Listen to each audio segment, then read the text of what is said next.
जैसे ही मुहर्रम आता है, पुलिस और प्रशासन को कानून की बड़ी याद आने लगती है।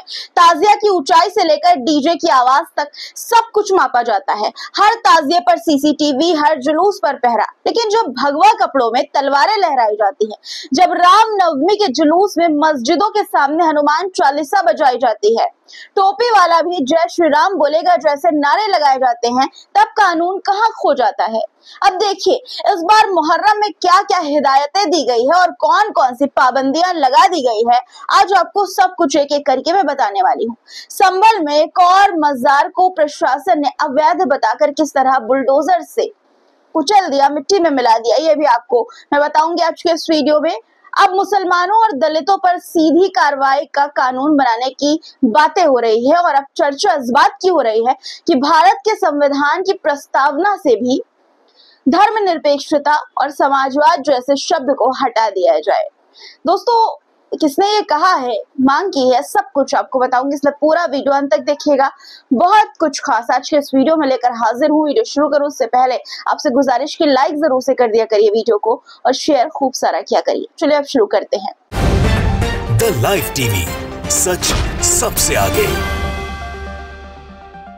आदाब दोस्तों, मेरा नाम है मिसबाह खान और आप मुझे द लाइव टीवी पर देख रहे हैं।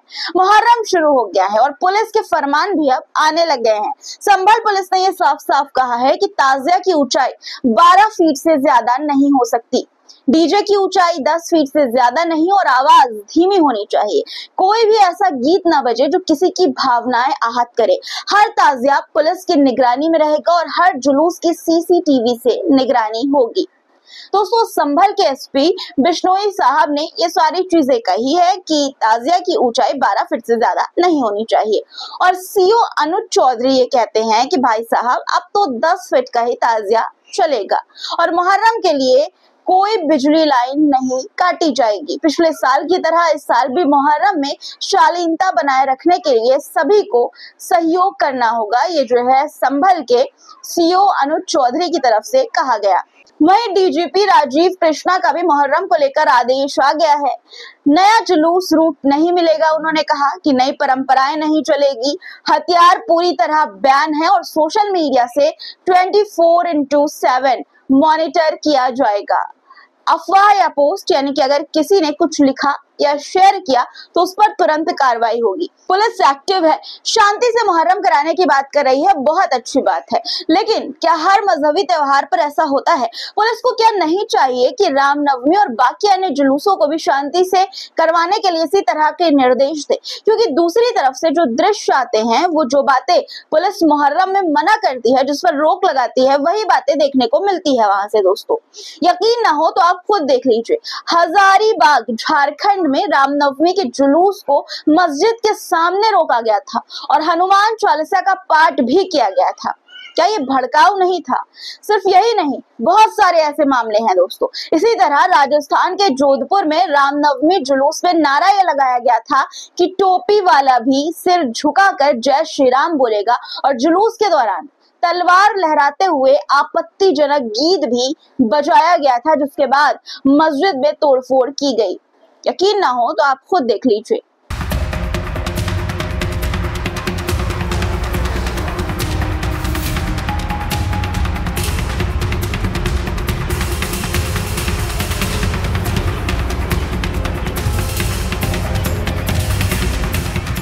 इसी तरह दोस्तों, मध्य प्रदेश के जबलपुर में मस्जिद के सामने भड़काऊ गाने, आतिशबाजी और तलवारों का प्रदर्शन किया गया और गाना बजा, जो भी आया सामने उसको चीर देंगे, फाड़ देंगे। मध्य प्रदेश के रायसेन से भी इसी तरह का भड़काऊ वीडियो सामने आया, जहां पर लाउड डीजे बजता हुआ नजर आया, तलवारें लहराई गई और गाना ये बजा कि दुनिया में फिर से भगवा लहराएंगे, काशी भी सजाएंगे, मथुरा भी सजाएंगे। इन जगहों पर क्यों नहीं कहा गया था कि कोई भी ऐसे गीत ना बजे जो किसी की भावनाओं को आहत करे? दोस्तों, महाराष्ट्र के रावेर में भी मस्जिद की तरफ तीर चलाया गया था। अमरावती में भाजपा उम्मीदवार नवनीत राणा ने मस्जिद की तरफ जो है वो काल्पनिक तीर चलाया था उस वक्त कैमरे के सामने। जी हाँ, कैमरे के सामने द मुस्लिम नाम के ट्विटर हैंडल से ये वीडियो शेयर भी की गई थी। यहाँ पर क्यों नहीं बोला प्रशासन कि हथियारों का प्रदर्शन पूरी तरह से बैन है, कोई नई परंपरा नहीं शुरू होगी, हर जुलूस पर पुलिस की कड़ी नजर होगी, अगर किसी ने भड़काऊ भाषण दिया या किसी ने भड़काऊ हरकतें की तो तुरंत कार्रवाई होगी। क्यों नहीं बोला गया यहाँ पर ये सारी चीजें? कानून अगर सबके लिए बराबर है तो ये स्पेशल नियम सिर्फ मुहर्रम पर ही क्यों याद आते हैं प्रशासन को? जब मस्जिद के सामने तलवारें लहराई जाएं, जब धार्मिक भावनाएं खुलेआम आहत हों, जब डीजे आसमान फाड़ दे तो ना कोई सीसीटीवी, ना कोई एफआईआर, ना कोई डेसिबल मीटर लगता है दोस्तों। लेकिन मुहर्रम आए तो सब याद आ जाता है। अगर आपको भी लगता है कि मुहर्रम पर यह सख्ती एक तरफा है और कानून का इस्तेमाल सिर्फ एक समुदाय को कंट्रोल करने के लिए हो रहा है तो इस वीडियो को शेयर कीजिए और कमेंट में बताइए अपनी राय। दोस्तों, मैं किसी भी प्रकार की हिंसा को बढ़ावा बिल्कुल भी नहीं देती हूँ, ना ही हमारा चैनल। हम सिर्फ सच और सच दिखाते हैं और सिर्फ हक की बात करते हैं। पुलिस अपना काम कर रही है, ये सराहनीय है, बहुत अच्छी बात है, शांति के लिए काम करना चाहिए। लेकिन अगर ये काम एक तरफा होगा तो आवाज और सवाल दोनों उठाए जाएंगे। अब अगली खबर पर आते हैं दोस्तों। उत्तर प्रदेश के संभल से आई है एक और बड़ी तस्वीर, जहां एक मजार को प्रशासन ने अवैध बताकर मिट्टी में मिला दिया। संभल जिले के एचौड़ा कनबोह थाना क्षेत्र में एक गांव अकबंदपुर काफूरपुर में सड़क किनारे एक पीपल के पेड़ के नीचे एक मजार बनी थी। लोग आते थे, दुआएं मांगते थे, लेकिन प्रशासन के मुताबिक ये मजार जो है वो सरकारी जमीन पर बनी थी और अवैध थी। गुरुवार को प्रशासन ने एक्शन लिया। तहसीलदार धीरेन्द्र प्रताप सिंह की अगुवाई में टीम बनाई गई और राजस्व निरीक्षण विजयपाल सिंह और भारी पुलिस बल के साथ बुलडोजर लेकर मौके पर पहुंचा गया। फिर क्या था, बिना किसी विरोध या बवाल के मजार को जमींदोज कर दिया गया। मलबा ट्रॉली में भरकर वहां से हटा दिया गया। राजस्व निरीक्षण विजयपाल सिंह का ये कहना है कि कार्रवाई जिलाधिकारी के निर्देश पर और शासन के आदेश से की गई है। सर्वे के बाद ये तय हुआ कि ये मजार सरकारी सड़क पर बनी है और इसलिए इसे हटाना जरूरी था। ऐसी कार्रवाइयों पर कई सवाल भी खड़े होते हैं दोस्तों, जैसे कि क्या ये सिर्फ सरकारी जमीन का मामला है या फिर कुछ और? क्या मजार बनाते वक्त प्रशासन सो रहा था? और क्या धार्मिक स्थलों पर बुलडोजर चलाना अब इस देश में नया ट्रेंड बन चुका है? दोस्तों, मुसलमानों और दलितों पर एक तरफा कार्रवाई हो रही है, उसको कानून बनाने की बातें भी अब कही जा रही हैं।